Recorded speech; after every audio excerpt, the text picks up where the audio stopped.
1039. Do it! Just do it! Now, with Locked In, here's Parker Thune and Grayson Singleton.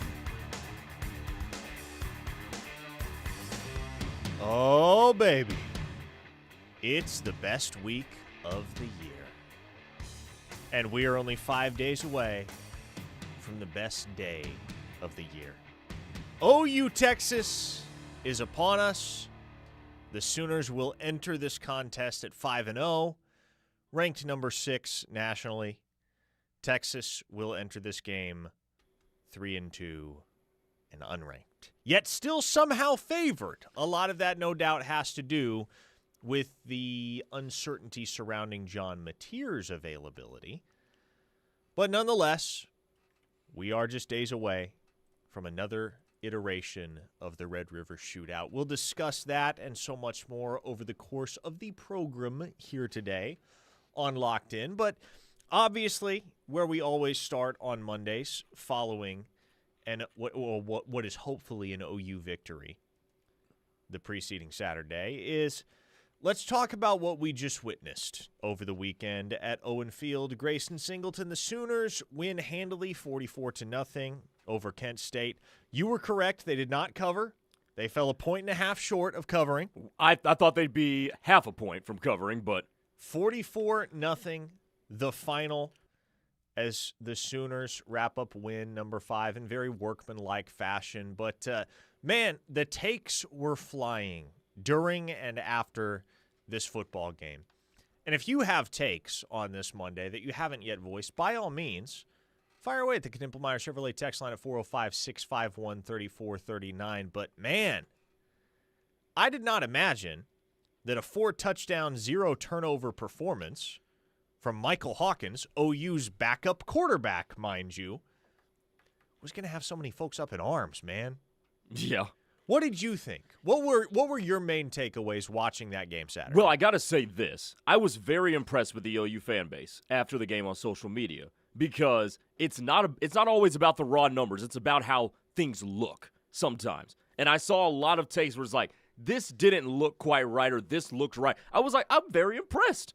This is some really good reasoning going on social media right now. So I do have to say that. I thought he looked like a backup. Like, plain and simple. I thought he looked like a backup, but a backup that you can tread water with. And that's what you want in a backup quarterback, is can you keep us afloat for one game, maybe two, until the starter comes back? And I think Michael Hawkins showed he is capable of that. I will say this. I did not expect to be more confused about this Oklahoma team coming out of a game against Kent State and a game that you won 44-0. I am still confused about what's going on in the backfield. Jay Knott looked all right. Jay Knott looked all right, but then, you still got the Torrey Blaylock and the Javonte Barnes situation. Didn't see a whole heck of a lot of the other guys. The offensive line is just the offensive line is just that.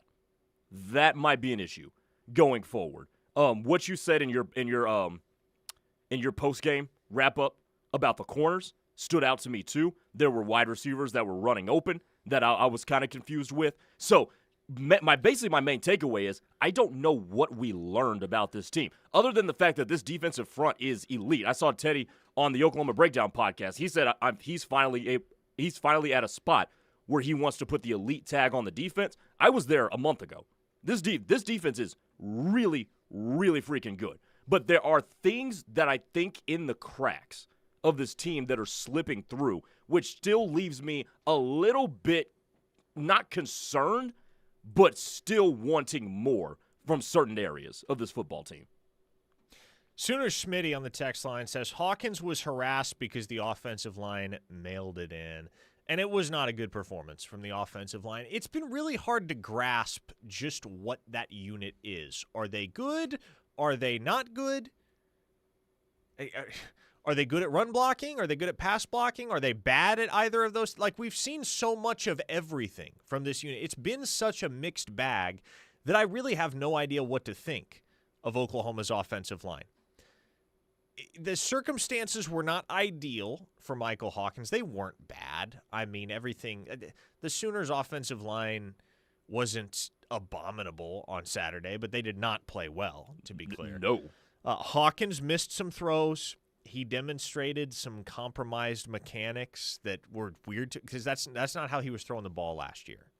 That's not how we're accustomed to seeing Michael Hawkins throw the ball. A lot of that sidearm stuff, it's weird. Well, you know where he picked that up from. Well, and it does. That's kind of. I was about to say he's where kind of sitting behind a mechanically flawed quarterback too. Exactly. Like it's hard not to watch that and think, I wonder if John Mateer's rubbing off on him a little bit. And is that a good thing or a bad thing? Because it works for John Mateer, right? John Mateer makes it work, but you can't be John Mateer. You have to be who you are. Exactly. And so for Michael Hawkins, man, and I don't know that it's like an identity crisis or something along those lines, but, man, he's got to get away from the sidearm stuff. He's got to polish up the footwork. Here's the thing, though, and here was one of my big takeaways watching his performance Saturday was that's the primary issue with Hawkins. It's mechanical. His biggest issue isn't mental, it's mechanical. And he said it after the game. That's an easy fix. That's an easy fix. He acknowledged there was a little bit too much of the sidearm action, especially when he didn't need to drop the arm slot down there on a lot of those throws, and he was doing it anyway. But you can fix that. That's a lot easier to fix than a quarterback who just doesn't have it between the ears. Right? So is Michael Hawkins in his peak form as a quarterback? No. But for one thing, he doesn't need to be. He is Oklahoma's backup right now in year 2 as a college football player. And also, man, it's not difficult to fathom a world in which Michael Hawkins still gets a lot better as a quarterback. I think it's patently unfair to write this kid off completely, as some have, based on what was statistically a fine performance against Kent State. A prolific performance? No. But he threw for 3 touchdowns. He rushed for 1 more. He made some fantastic throws at times. Yes, he missed some, but some of the throws he did hit were fantastic. Even a couple of the throws he didn't hit, like he puts a ball over the middle right on Isaiah Satania's hands for a touchdown, and Satania drops it. They cashed it in on the next play, so it didn't matter. But that was a big boy throw. He's got a throw where he has Ivan Carrion running up the middle, and Carrion doesn't quite get his hands up quick enough. The throw's a little high, but should be caught. It's a throw that should be caught. And Carrion doesn't get his hands up quick enough, and he might walk into the end zone if he reels that one in. So, all in all, man, I wouldn't say I was encouraged, but I also wouldn't say I was discouraged by Michael Hawkins' performance on Saturday. He turned in the type of performance that is commensurate with reasonable expectations for a backup quarterback. Yeah. And that's fair to say. Yeah, and that's what he looked like to me. Michael Neal on the YouTube chat, which, by the way, we are on YouTube. Grayson, don't be nice, LOL. The offensive line was awful. And that's where I want to turn with this.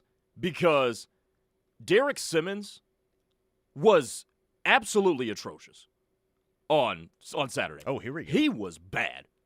I mean, you don't expect Kent State to be able to collapse the pocket and make the kinds of pushes on that side that they did. But the reason this stood out so much to me is because I always looked at this game through the prism of, all right, it's a tune-up for Texas. And now what I see in this Texas game coming up on Saturday is I don't know if either team scores 20 points. Quite frankly, I don't.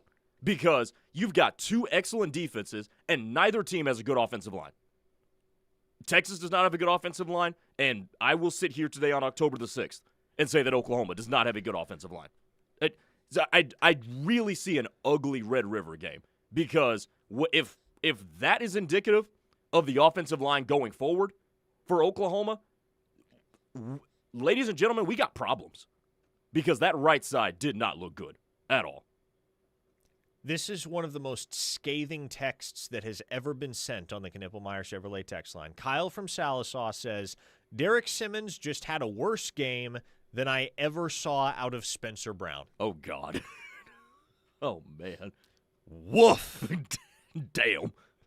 Now, we talked to Jake Michaela after the game, And he said, man, we were having a hard time dealing with some of the exotic stunts that Kent State was using up front. We struggled to pass those off. We got to be better. We'll clean it up. And my reaction to that is, hey, yeah, you're going to need to clean it up. Because, trust me, if Kent State looked exotic, just wait till it's Texas. Just wait till it's guys like Colin Simmons that are firing off the ball to get after your quarterback. And Pete Kwiatkowski is one of the best DCs in the country. He doesn't suck at his job. That's for darn sure. Now, there was a texter on the text line a little bit earlier that said, I go to church with a lot of the players and coaches. There are a few that love to talk ball. Offense and defense still claim they have only run 20% of their stuff. And see, that is part of the reason why I just have no idea what to think about this matchup between OU and Texas this weekend. Mm-hmm. Because you know beyond a shadow of a doubt every single year that both the Sooners and the Longhorns will have saved plenty of stuff in the chamber to break out for the first time in this football game. And so you could see some wrinkles offensively and defensively that you haven't come close to seeing thus far this year from either side. And for me, I'm really, really eager to see what kind of opening play script Ben Arbuckle comes out with. Because, man, it did feel like they kept it pretty straightforward on Saturday again. Like, they didn't really try to push the ball downfield a ton. They didn't have Hawkins trying shot plays. Mm-hmm. It was all pretty standard stuff. And so, regardless of who's playing quarterback this Saturday, and I'm leaning in the direction of John Mateer being available for this football game, but regardless of who's playing quarterback, I'm really eager to see what Ben Arbuckle has in the bag of tricks that he has not deployed yet. Yeah, and both teams have had 3 cupcake games, so neither really has been forced to show a whole lot. The difference between Oklahoma and Texas is that Oklahoma has beaten their Power 4 opponents right now. Yep. But even if you want to say that, okay, yeah, we're not running a lot of our stuff, and that's all fine and good and valid, but does that excuse the fact that you let Kent State, in some aspects, stay with you physically, especially with the offensive line performance not being inspiring, especially in the pass pro? Because the pass pro especially, and this is what stood out to me too, the pass pro is where we have said, oh, the offensive line actually looks pretty decent, right? We've known the run blocking has been a problem the entirety of the season, whether it's the blocking or the running backs themselves. We know that's been an issue, but the pass pro, even if you go and look at the PFF grades, have been pretty solid, especially for Derek Simmons.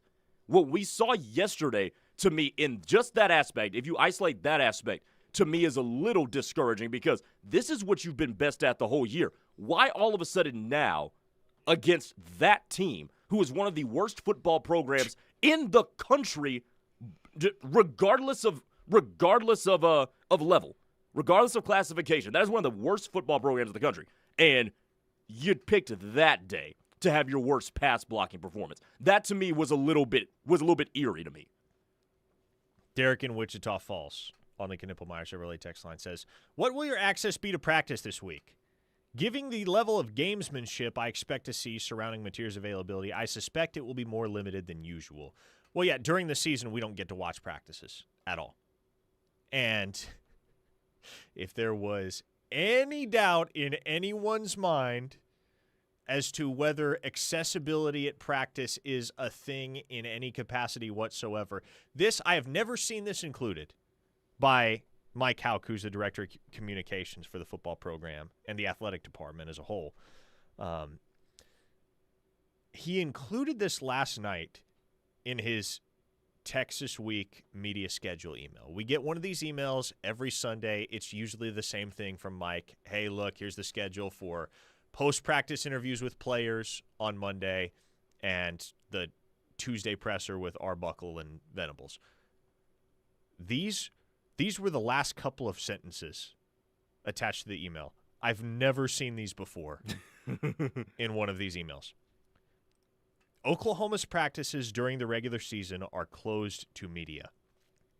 Media are not permitted to observe practices or workouts from any location without approval from the OU Athletics Communications and Digital Strategy Office. So basically, that's Mike's highly professional way of saying, if any of y'all are thinking about hiding out like those OU Daily reporters from a few years back during the height of the Spencer Rattler-Caleb Williams controversy, to try and gain some sort of insight as to whether John Mateer is going to play this football game this weekend, forget about it. So what are they going to do? Just, station a security guard at high vantage points overlooking the practice facility? I guess.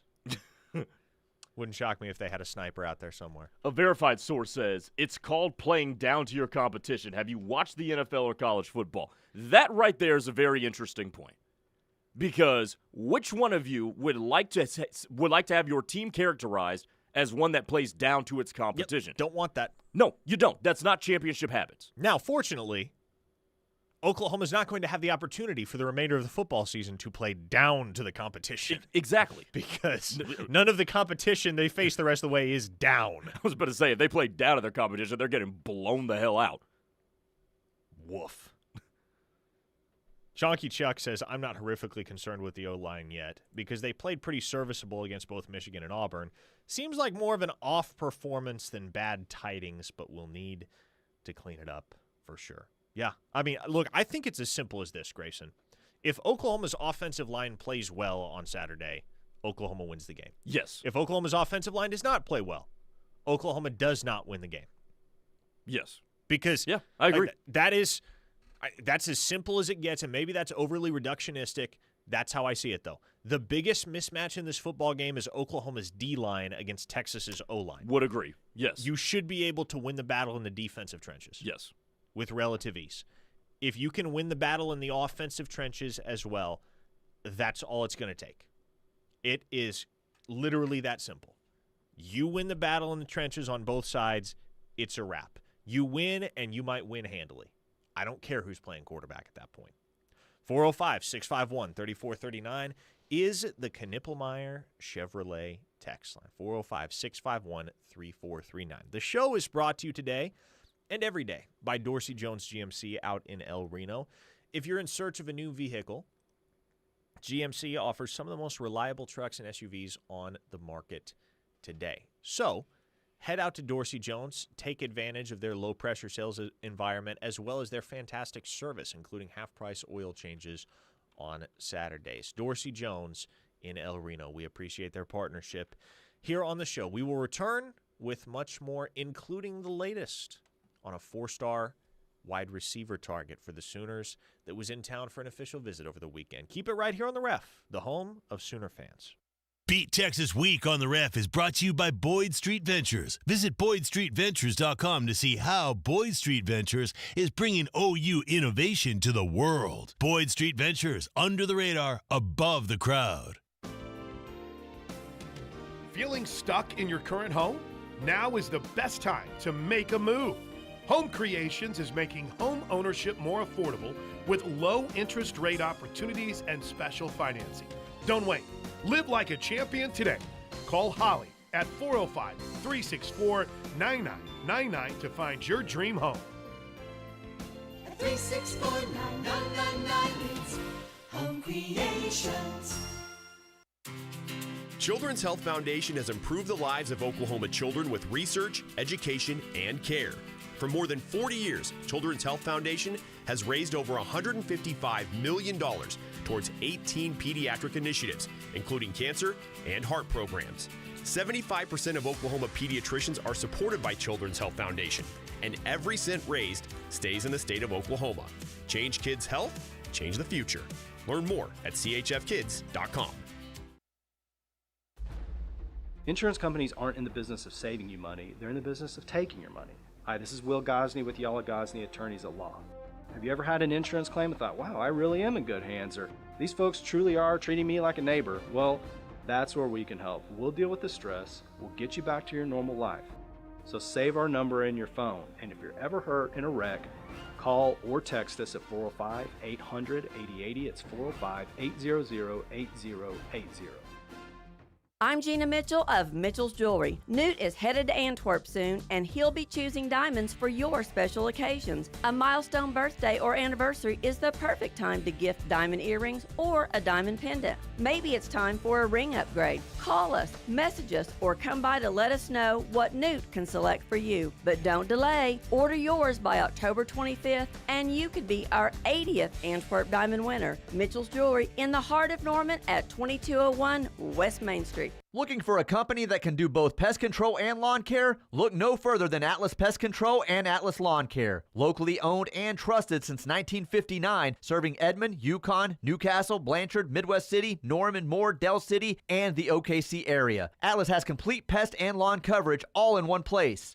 Call today for your no-obligation quote and experience service from professionally trained technicians who care about your property as much as you do. Atlas Pest Control and Lawn Care, 405-321-4643. Holiday season is right around the corner, and you know what that means. Holiday parties. From small events to big buyouts, Heyday Entertainment has the perfect party package for you. Book a bowling party or a play party at Heyday Norman, or shake things up with a pickleball bash at Hey Pickle Pickle, right off of I-35 and Indian Hills Road. Skip the stress and slay the holidays when you party with Heyday. Call 405-310-3500 to book your event today, or visit heydayfun.com. Heyday, where you choose your fun.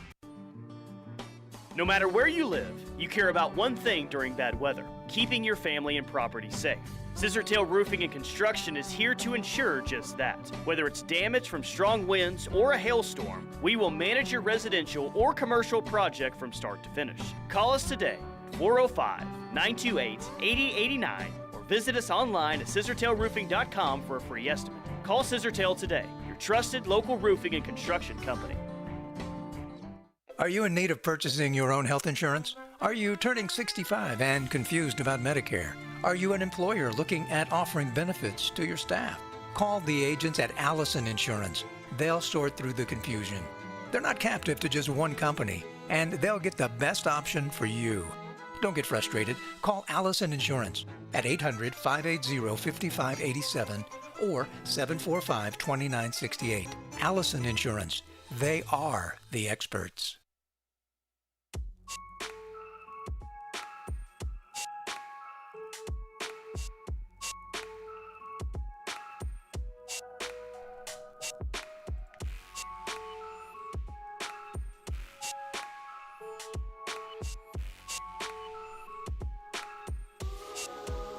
A 405 listener on the Knippelmeyer Chevrolet text line.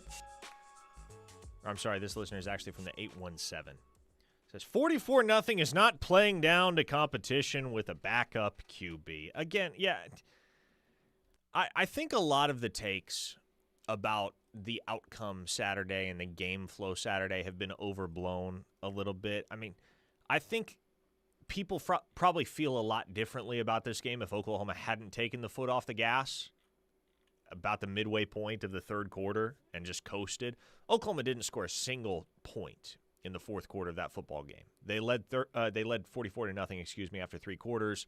The final score was 44-0. Like if Oklahoma hangs a couple more touchdowns on the board there in that fourth quarter and wins 58-0, is there still as much complaining about such things as total yards and the performance in an overall sense from Michael Hawkins?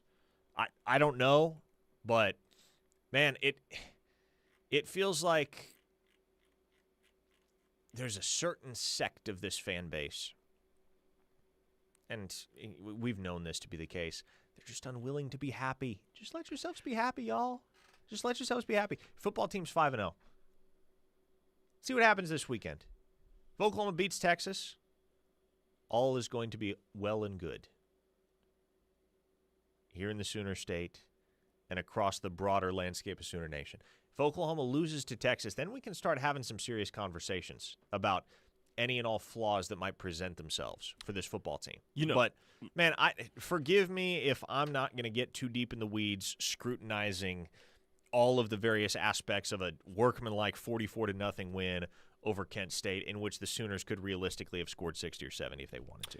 I'm going to side with the fans on this one because I think that everybody is looking at this past game through the lens of how does this translate to the Texas game, the biggest game of the regular season. And when you look at it from that perspective, it's easy to see how you could get lost in some of those things that you're like, okay, maybe this could pop up against Texas, and will we be so lucky to get away with it and come out with a win? So I'm gonna side with the fans on this one. Fair. Parker Thune, Grayson, Singleton here with you on Locked In, keeping it rolling on a Monday here on the Ref, the home of Sooner fans. It was not a terribly extensive visitor list over the weekend, as you might expect, because, heck, who's showing up? If they have alternatives, who's showing up to watch Oklahoma play Kent State? Why not instead come later in the season, watch Oklahoma play Ole Miss or play LSU or play Missouri? Regardless, the Sooners had a few visitors in town, mostly local guys, but there was one official visitor all the way from the state of Ohio, and a guy that we spent a good deal of time last week talking about on this show, that being Milan Parris, the 4-star out of Walsh Jesuit High School up in Akron, Ohio. And by the way, got verified measurements per a program source on Milan Parris. He showed up to his OV, and OU measured him at just north of 6'4.5" and 202 pounds. So, barely south of his listed 6'5" and 210, but the measurables are real. Like, there's not any sort of drastic exaggeration there. He looks great in person. Got the chance to see him down there on the field when they walked him out. Bo Bentley was spending a lot of time with Milan Parris, as you'd expect. And that's a guy that OU would absolutely love to have. I got two very similar quotes from two different program sources about Parris. And the sentiment in that building is this. There's only one wide receiver that the Sooners hosted for an official visit in the month of June that they would rather have had, or that they would rather have, than Milan Parris. Can you guess who that one might be? Who would that be? Jaden Petit. Okay. Whom Oklahoma remains in the market for. And so that's a feeling that's shared by several folks in that building at Oklahoma. Milan Parris, they feel if they had been on him earlier, if they had had the chance to OV him in June and gotten the chance to put the full court press on him, they would have made it happen because they love him to death. Now, you say, had they had the chance to do it. Mm-hmm. Now, they could have offered him earlier. They could have, but they would have had to have found him earlier and identified him earlier. And at the time, Oklahoma was zeroed in on a number of different wide receivers. Obviously, and you can only cast so broad a net in terms of, A, just going around watching tape, and B, building genuine relationships. Your board can only be so big. And so Oklahoma was a little late to the party on Milan Parris. They initially were focused on, guys like Dallas Dickerson, guys like Davian Gross, whom, again, Oklahoma remains in contact with. But ever since they caught wind of Milan Parris and ever since they got the chance to see some of his early season senior tape, they've been all in on him. They would love to get him in an Oklahoma uniform. And the sentiment right now from within that building is that he's not going to stay committed to Iowa State, which, okay, it's probably not a shocking development, all things considered, probably not shocking news for you to hear if you're just looking at this from a completely neutral perspective. A kid that's committed to Iowa State but has offers from Oklahoma, Oregon, Miami, and Auburn is probably not going to wind up signing with the Cyclones, as better alternatives have presented themselves. He's scheduled to visit Miami this coming weekend.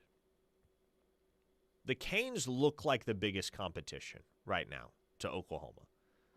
By all accounts, and I have not had the chance to touch base with Parris personally yet, but the Sooners made that first impression count. They're going to continue to press hard for Parris's commitment, but you're going to have to withstand the charges from, at the very least, Miami and Oregon, respectively, Nebraska is in the picture.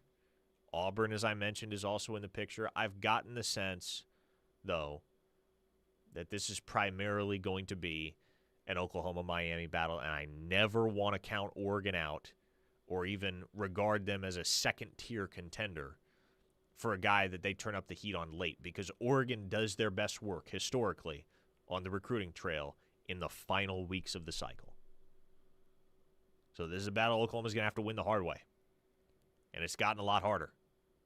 It's one thing, even if you just offer the kid in July, right, and you're pushing to flip that kid from Iowa State at that point, it's a very different conversation, because in his mind, obviously, the two options are stick with Iowa State or flip to Oklahoma. Well, now he's got to weigh that against several other options: flip to Miami, flip to Auburn, flip to Nebraska, flip to Oregon.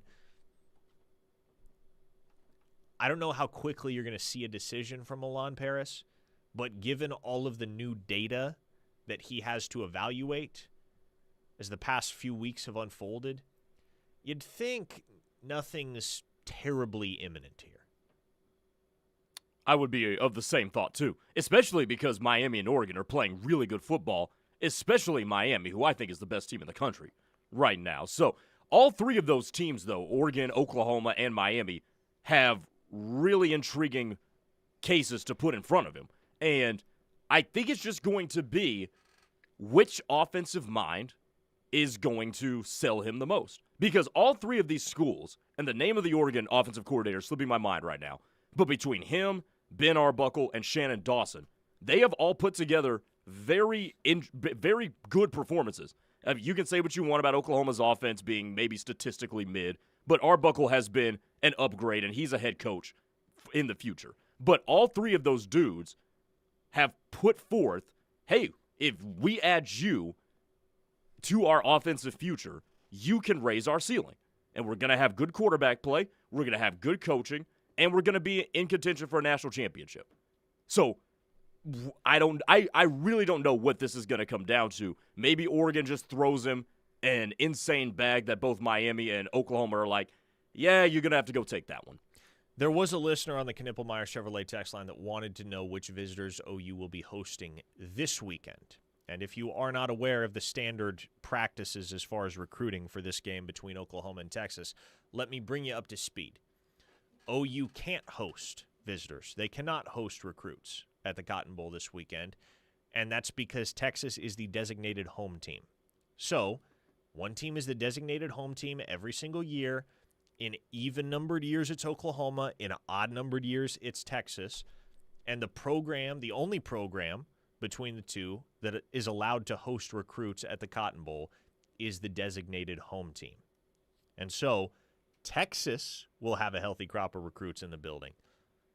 But Oklahoma will not get the chance to make an impression in front of the very two eyes of any of their targets in the 26 or 27 or 28 classes, unless those guys just decide to buy a ticket and show up, which, I mean, that's happened before. Mm-hmm. Like, there are guys that have done that.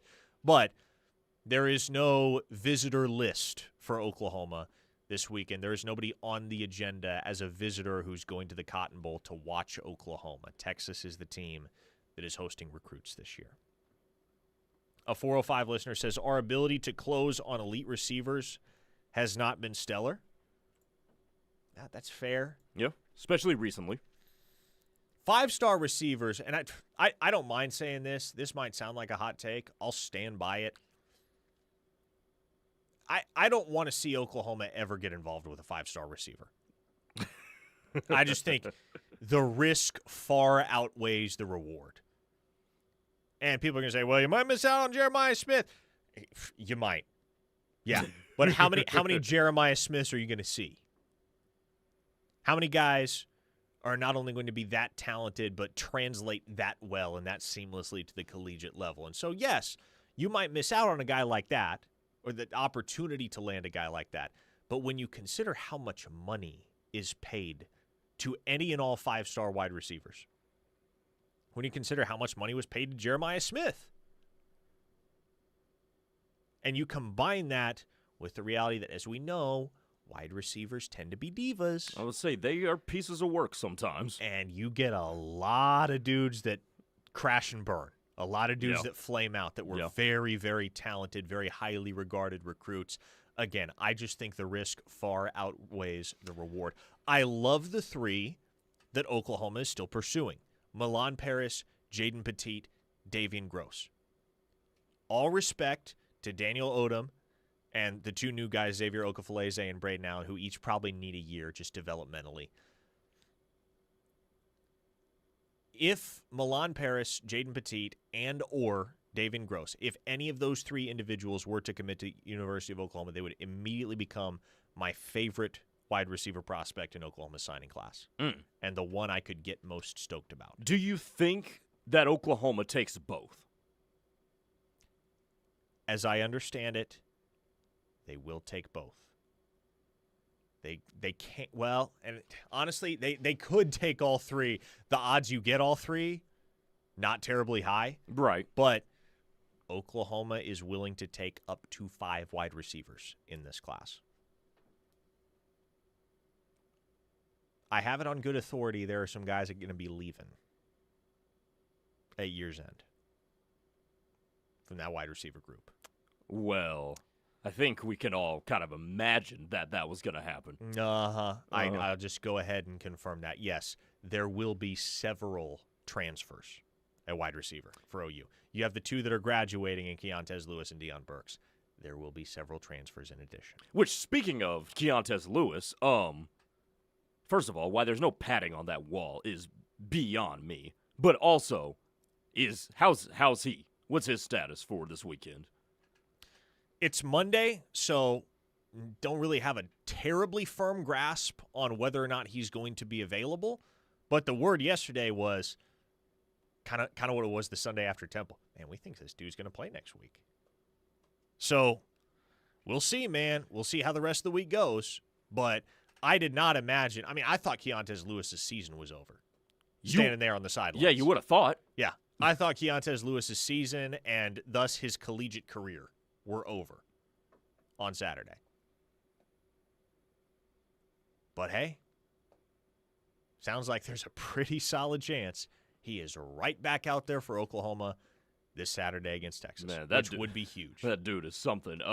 Weston Sooner says, so you mean no more Bridges, Weiss, and Haywood? Hazelwood. Hazelwood is what Weston Sooner means. Okay. But, yes, those 3, they all had very decent college careers. Trajan Bridges his career happened mostly at the FCS level. Mm-hmm. But like Jaden Hazelwood and Theo Weiss weren't bad college players. They weren't busts, but they weren't excellent. When you compare their output to the expectations that they carried as 5-star receivers out of high school, it's unambiguously underwhelming. No question about it. So you were glad that Oklahoma didn't get involved with Tristan Keys? They tried to. They offered. Oh, never mind. They tried to get him on a visit. But, yeah, it's missed me with it. You can find guys in that mid to low 4-star range, guys like Parris and guys like Petit that can be excellent college players at the next level, and they typically don't come with all that 5-star baggage. Maybe you're lucky, and maybe you get a 5-star receiver once in a blue moon that doesn't have the baggage. I think Bryant Wesco was actually a great example of this. Okay. Bryant Wesco was a 5-star receiver that wasn't a diva and didn't have an attitude or an inflated ego or somebody in his corner that was telling him you're worth XYZ $1 million, when in reality that's not the market for your services, not the reasonable market for your services. And kid decided to go to Clemson over Oklahoma. And hey, he's seen the field a lot. I think he's been pretty good this year. He's been good. Yeah, he's a talented player. He plays for a program that is not going to sniff a college football playoff berth here in 2025. 405-651-3439 is the Knippelmeyer Chevrolet text line. One more segment of Locked In to go on the other side. Keep it right here on the Ref, the home of Sooner fans. We'll be back.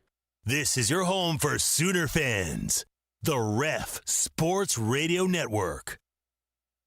When you quit tobacco with nicotine patches, gum, or lozenges, you double your odds of success. So, this month, we're giving you more for free. Get an 8-week supply when you sign up with the Oklahoma Tobacco Helpline. Call 1-800-QUIT now. Text READY to 34191 or visit okhelpline.com to double your odds of quitting tobacco with 8 weeks of free patches, gum, or lozenges all month long. A program of TSET. Looking for a night out that hits just right? The Winston & Norman blends elevated American fare with a top-tier whiskey list and craft cocktails. Whether it's date night or dinner with friends, make it memorable. The Winston, right on Main Street in Norman. Sip, savor, and settle in. The Winston, refined taste, relaxed atmosphere.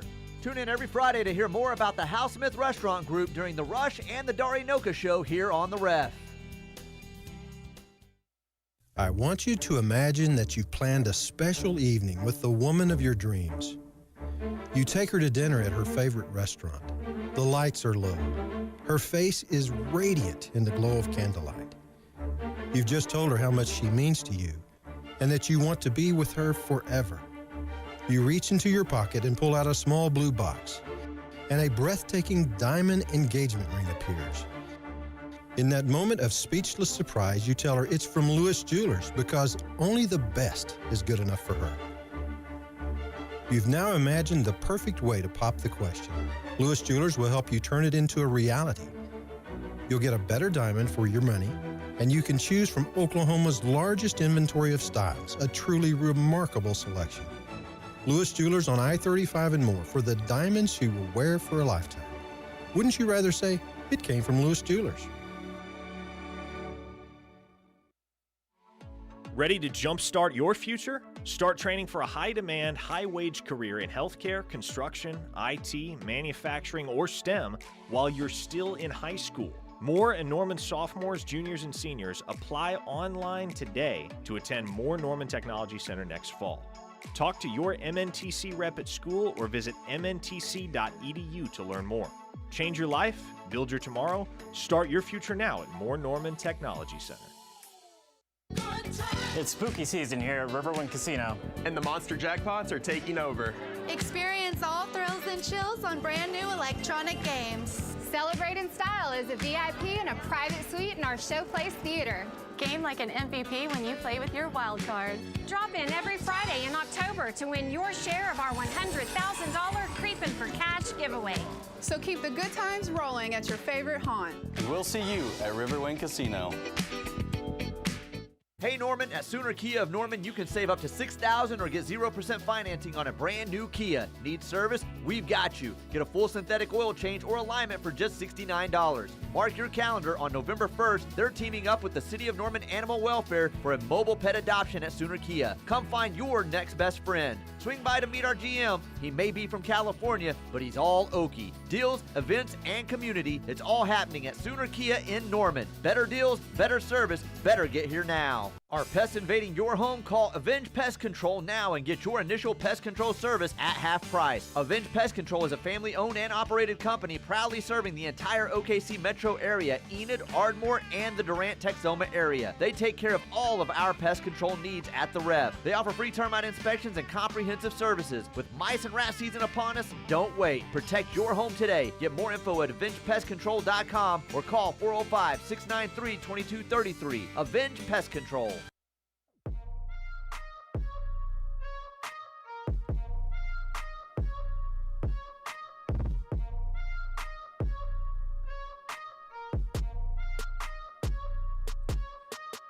Final segment of Locked In here on a Monday. Parker Thune along with Grayson Singleton in the Buffalo Wild Wings studios here on the Ref. Back to the Knippelmeyer Chevrolet text line we go. Love good texts like this one from Western Okie Sky Chicken that lead to meaningful, valuable conversations. Western Okie Sky Chicken asks, Parker, in your opinion, what are the clear recruiting changes to the types of players OU targets now as opposed to before Mr. Nagy? Well, I think the clearest difference that you can see, And I don't know that we'll really be able to grasp it in all of its fullness until we see the 2027 class come together. But let's look at wide receiver. Let's stay on the topic of the wide receiver position right now. Grayson, can you tell me offhand the listed heights of Oklahoma's 3 wide receiver commits? No, but they are all 6'2" and above. Braden Allen, 6'1". Okay. Daniel Odom, 6'3". Xavier Okafaleze is 6'4". How about the 3 wide receivers that they're pursuing still? Davian Gross is 6'2". Jaden Petit is 6'4". Milan Parris is a hair short of 6'5", verified. Jim Nagy wants size at wide receiver. That is what you can glean from that. The data is right there in front of your face. The facts are right there in front of your face. Jim Nagy is putting a priority on building a sizable wide receiver core that is full of NFL bodies. Because let's be honest, how many wide receivers you see in the NFL that are 5'8", 5'9"? Not many. Not many. Now, they're not completely extinct. They haven't gone the way of the dodo bird.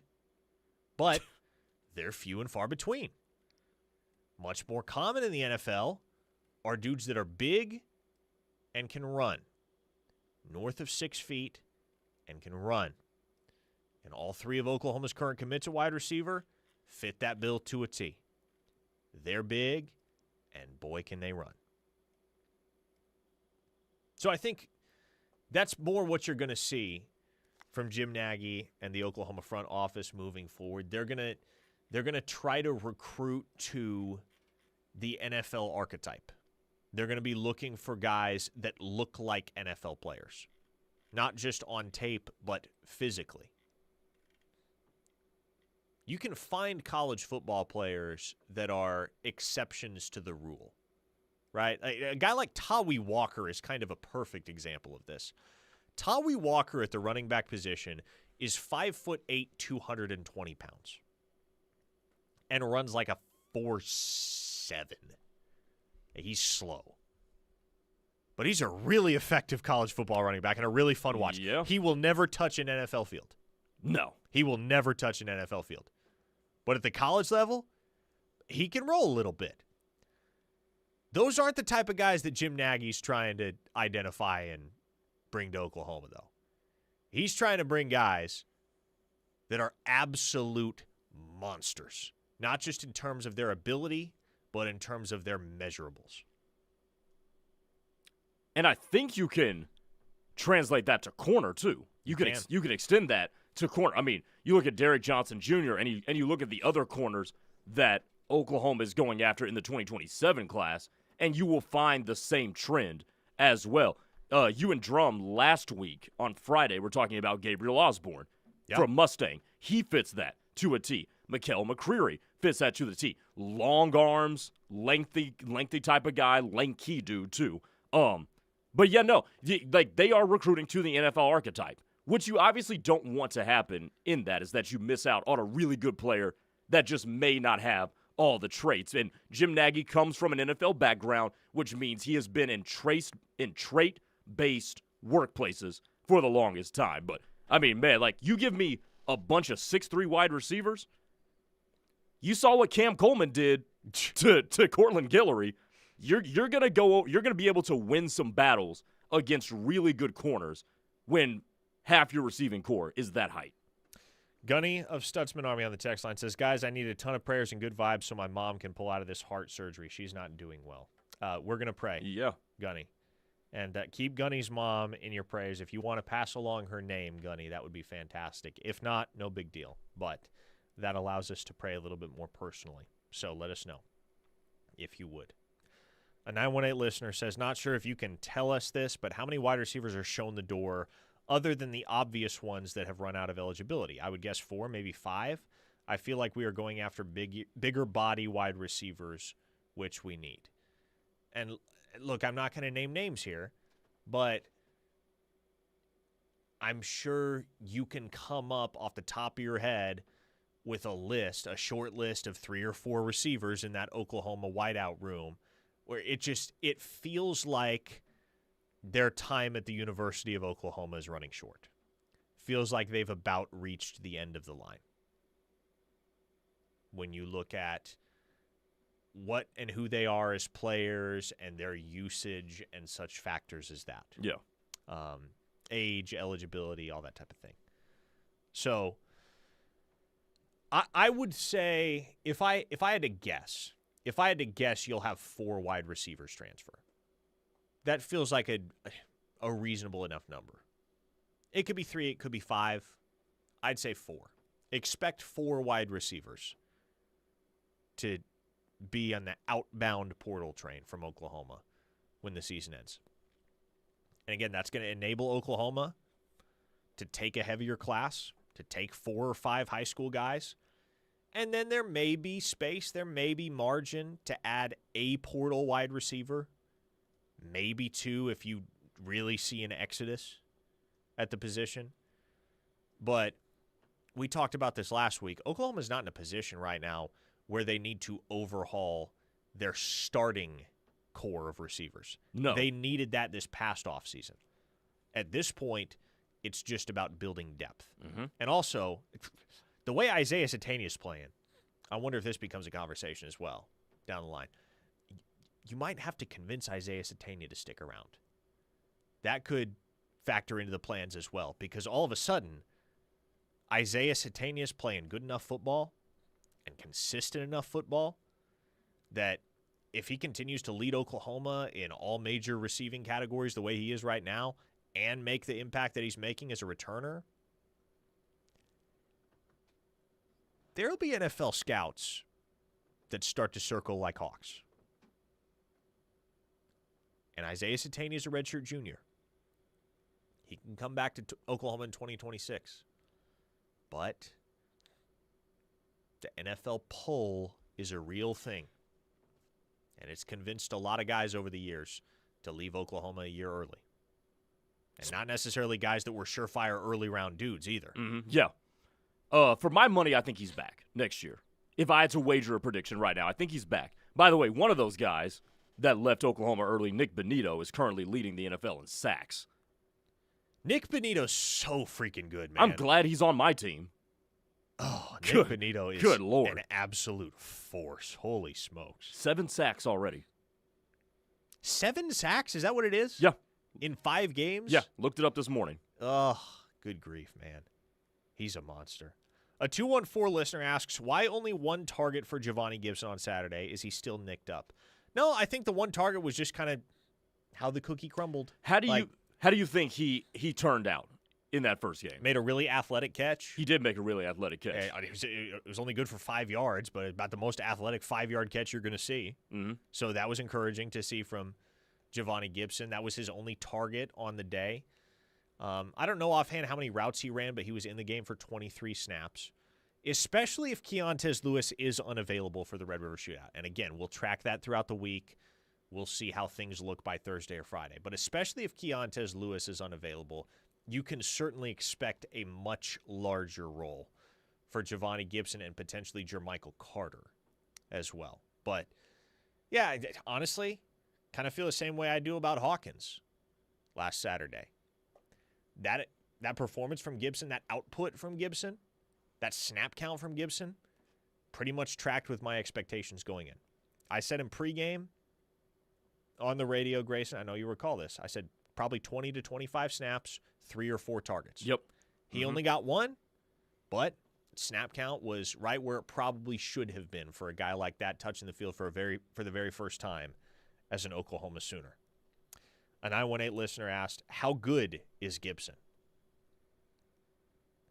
We'll all find out concretely before too long, potentially as soon as this weekend. Again, prior to his injury in April, the word out of camp was that he was the best wide receiver on Oklahoma's roster. We got to see him get more than 1 target before we can validate that with our own eyes, but that was the buzz. And as I mentioned last week, I'll say it again. From a speed and acceleration standpoint, per everyone I've spoken with, he's exactly where he was before the injury. So, a lot to be excited about with Giovanni Gibson moving forward for Oklahoma. All right, folks, we're done. Locked In is a wrap. We're going to turn it over to Tyler and Ted coming up on the other side. And they have 3 more hours of OU talk ahead right here on the Ref, the home of Sooner fans. Don't go anywhere. We'll see you tomorrow.